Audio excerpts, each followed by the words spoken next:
ఈయన నజరేయుడైన యేసు అని వాడు విని, దావీదు కుమారుడా యేసు నన్ను కరుణింపమని కేకలు వేయ మొదలు పెట్టాను. హల్లెలూయా.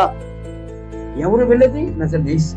అవునా? యేసా, నజరేయుడైన యేసు, దావీదు కుమారుడా నన్ను కరుణింపమయ్యా, నన్ను కనికరించమయ్యా, నన్ను దాటిపోకమయ్యా కేకలు వేయ మొదలు పెట్టాను. దేవుని వాక్యమును గురించి విన్న ప్రతిసారి నువ్వు ప్రార్థించడం మొదలు పెట్టావు. సన్నిధికి వచ్చి దేవుని వాక్యమైన నీవు ఇంటికి వెళ్ళి దేవుణ్ణి ప్రార్థించడం మొదలు పెట్టాలి. నా స్థితి ఇలా ఉంది, నన్ను కరుణించు ప్రభా. నా కుటుంబ పరిస్థితి ఎలా ఉంది, నన్ను కరుణించు ప్రభా, నాకు సహాయం చేయబా. దేవుని సన్నిధికి వచ్చి వాక్యం విని ఇంటికి వెళ్ళిన ప్రతిసారి నీలో ఈ మంట ఉండాలి. ప్రార్థన చేయని ఆరంభించాలి. నువ్వు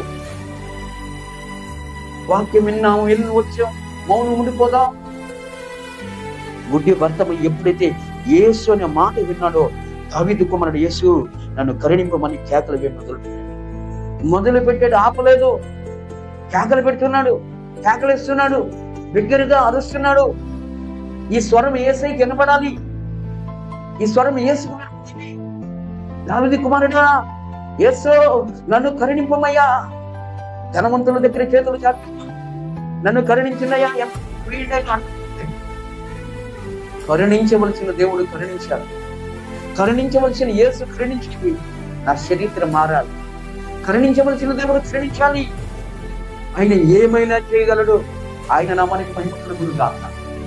భిక్షాటన ఆయనకి జీవనోపాధి అయినప్పటికీ కూడా మనుషుల వైపు చూడలేదు, ధనవంతుల వైపు చూడలేదు, ధనవంతుల దగ్గర చేతులు చాపడలేదు. కానీ ఎంతో మంది ఆ మార్గం గురించి వెళ్తూ ఉంటే ఎవరిని అడగటలే.